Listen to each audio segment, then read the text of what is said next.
Hi, my name is Johnny Delgado, and last week at the annual HOA meeting I shared some information um, about building a park for our community, and I just wanted to get this information out there, for everybody to hear and get people's thoughts and ideas and concerns.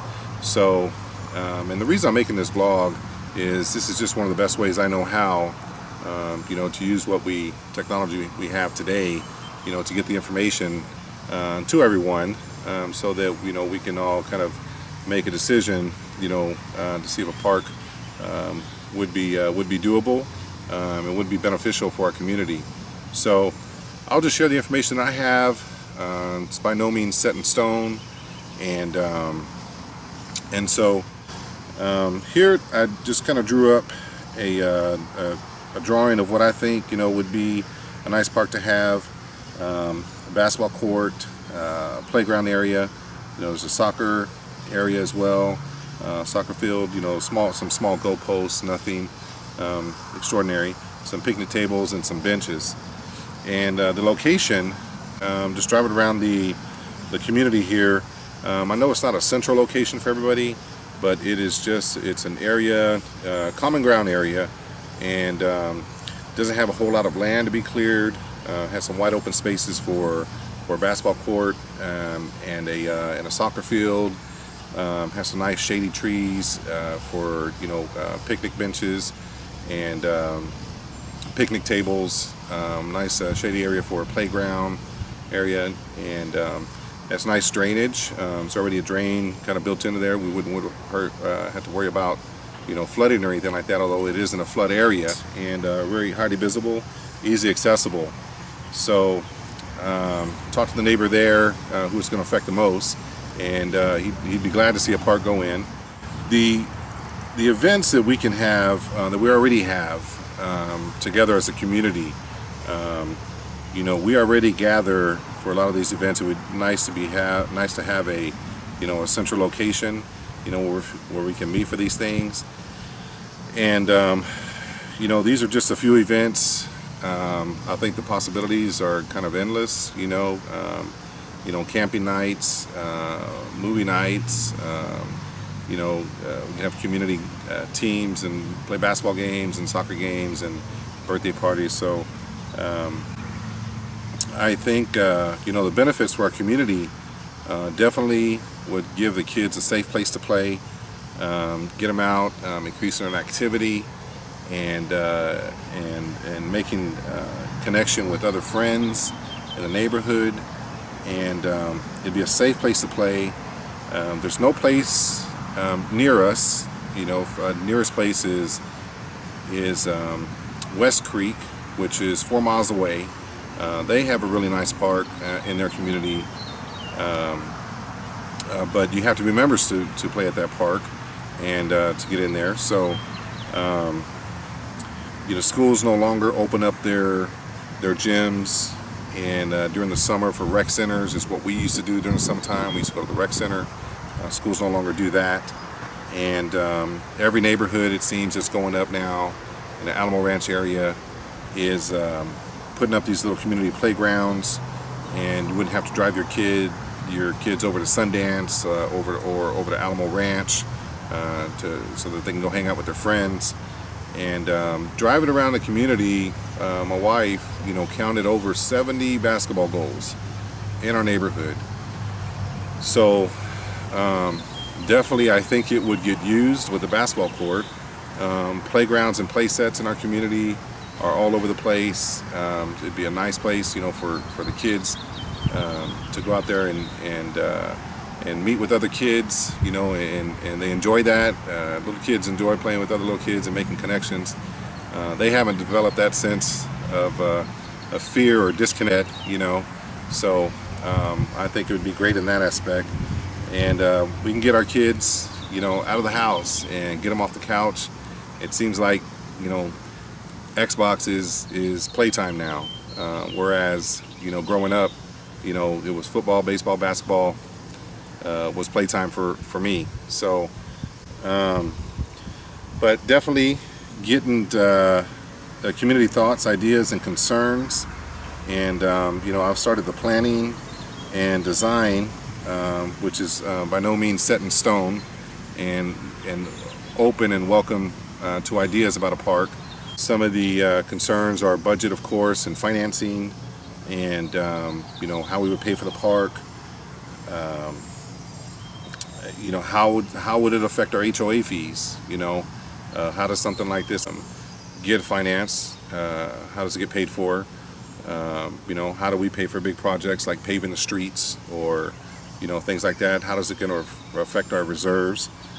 And what kind of insurance we would need, and safety and security, and maintenance wise was a lot of these things. All of these things were designed with in mind that maintenance wouldn't become an issue. A concrete basketball court may need to be painted once every couple of years or so. Maybe the nets need to be replaced. Soccer goals are metal, so those would kind of stay intact, and hopefully the benches would be metal, concreted into the ground, and the picnic benches, probably cost-wise, most effective probably be some wooden benches, so those would probably need to be treated, maybe once or twice a year. And along with the playground, whether a wooden playground would probably need to be treated or maintained as well. So then probably our biggest maintenance item would be maintaining the grass, mowing the grass. It gets mowed now. Don't know how often. Neighbor there said maybe once every 3 or 4 months or so, or maybe once a month, kind of depending. So that would probably be our biggest maintenance issue, was just keeping that grass mowed, and then trash pickup. That's one of the things that is my concern. Is trash. That the place doesn't have trash laying around it. To keep our community looking nice. So those are some of the ideas that some of the questions that I had in mind. So here's an itemized description of things that we would need to consider in building a park. So things that we're working on, getting prices on pricing and on land clearing and equipment, park equipment, signs, maintenance, all the things that kind of go into in this building process. So already reached out to a couple of places for prices on concrete and playground equipment, basketball equipment, and things like that. So, and the response has been very positive. So the businesses that are contacted are very community oriented. So we'll reach out, continue to reach out, and put this information together. And but spreading the word and talking about it, and talking with your neighbors and sharing your ideas is definitely probably going to be our biggest supporter in our neighborhood. So at the HOA meeting, wanted to touch on that as far as concerns go. So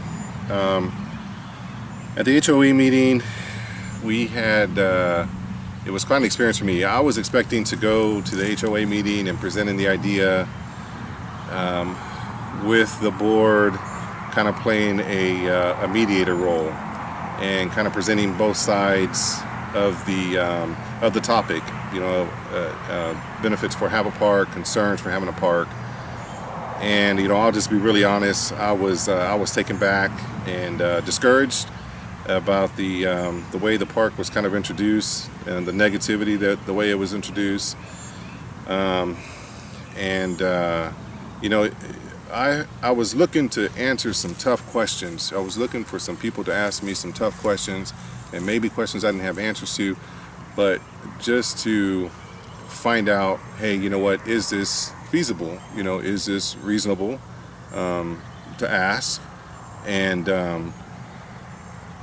I would think that the HOA, I felt like the HOA's board responsibility was to kind of represent the whole community, and maybe them individually didn't like the idea of a park, and they're certainly entitled to their own opinion. But I think with that position and that position of authority, I think it's fair that they represent the community as a whole. and represent both sides and get a true a fair decision and an informed decision, because the way it kind of went down was, it was, you know, some of the information was presented and it was voted on whether we should look into it, and it was voted 25 to 24 for no. So but I wasn't discouraged. It kind of let me know that we're halfway there, you know. But you know, talking to some people in the community, it you know, some people brought up some points that, hey, you know, we live in 4 and 5 bedroom houses, you know, and these houses are full of children, they're full of families, and that's probably most of our community that has children and families. And so I think we deserve a park, you know. A lot of the neighborhoods around us, you know, have community parks, and we're a ways from any park in our area. You know, I just think it would be a big benefit to our kids. And, you know, for those who don't want a park, you know, who wouldn't like to see a park, it's kind of, you know, we're all kind of married to each other, as my wife said, you know, and we have to, you know, negotiate and kind of, it's a majority here of what the majority of our community wants, you know. I think at the HOA meeting, those who attended, you know, really understand that to make decisions in our neighborhood, you know, you have to be present to vote, and to kind of help, you know, make these decisions for whatever happens or whatever doesn't happen. And as far as the board goes, you know, I respect them for the work they have to do. They have a huge responsibility, you know, for keeping our community beautiful, for keeping it safe, for keeping us out of, you know, financial troubles and things like that. But I also think, you know, I respect them for that. You know, they have to enforce rules and things like that. So maybe this is just something else that they would see that they have to enforce. But I think also that with that position, I mean, you got to just kind of be unbiased at that point. You know, you can cast your vote and things like that, but, you know, the way it was presented at the HOA, you know, as a, you know, an area of crime, or you know, it's going to be, you know, gathering this information is going to waste my time, or things like that. I think that was kind of unfair of the board. You know, I'm just being honest. So, you know, attending the meeting the other night, I think we kind of found the answers that we were looking for. There wasn't really any big red flags that I could think of that would keep us from building a park, which is, you know, what I was hoping to get answers for. You know, why we shouldn't or why we can't, or things like that. So I think we're on the right path. I think with a lot of support from our community and those who have shown interest in getting this thing off the ground. And, you know, at the end of the road, I think we at least owe it to ourselves and our kids and our families to kind of look into it. You know, just to look into it, see what it's going to cost, and you know, see what we're looking at and ideas and things like that. And at the end of the road, if we decide, hey, you know what, this is too high a price, then, you know, nothing lost. You know, we've lost nothing. But I think you know, if we, you know, put our resources together and you know, kind of see this thing through, you know, hopefully this, in the end, you know, we'll have a nice place where we can all benefit from, and a place to call our own, and a place for our kids to play, and our families to kind of get together, you know, like we already do. So thank you very much for everyone's support, for those who've reached out and supported. So, and I will definitely keep you informed as things progress. So here is my contact information. You can email me at losvaqueros210@gmail.com, or you can find us on Facebook at the West Oak Estates San Antonio community, and follow the park blog, or you can find us on our westoakestates.net bulletin board, and under the park blog. And please feel free to share any of your comments, concerns, questions, or any way you would like to help. So thank you very much, and thanks for listening, and we'll see you again soon.